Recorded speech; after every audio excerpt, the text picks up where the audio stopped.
اعوذ باللہ من الشیطان الرجیم، بسم اللہ الرحمن الرحیم۔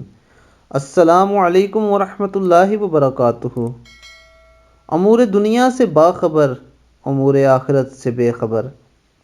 نبی اکرم صلی اللہ علیہ وآلہ وسلم نے ارشاد فرمایا، اللہ سبحانہ و تعالیٰ ایسے شخص کو سخت ناپسند فرماتے ہیں جو دنیا کے معاملات تو خوب جانتا ہے مگر آخرت کے معاملات سے بے خبر ہو۔ یعنی دوستو، جو صرف دنیا کی طرف لگا ہے، جو صرف اپنی نفس کا غلام بن چکا ہے، اس کا صرف ایک ہی مقصد ہے کہ وہ زیادہ سے زیادہ دنیا کو کمائے، اپنے اہل و عیال کے لیے یا جس مقاصد کے لیے بھی وہ زیادہ سے زیادہ پیسہ اکٹھا کرے، اور اس چکر میں وہ اپنے اللہ کو بھول جاتا ہے، اپنی آخرت کو بھول جاتا ہے۔ ایسے شخص کو اللہ سخت ناپسند کرواتے ہیں۔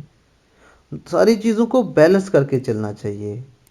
یہ بھی ضروری ہے کہ آپ امور دنیا سے باخبر رہیں، لیکن اس کے ساتھ ساتھ امور آخرت سے بھی باخبر رہنا چاہیے، اپنی آخرت کی تیاری کرنی چاہیے۔ اللہ تعالی ہمیں آخرت کی تیاری کرنے کی توفیق عطا فرمائے۔ السلام علیکم ورحمۃ اللہ وبرکاتہ۔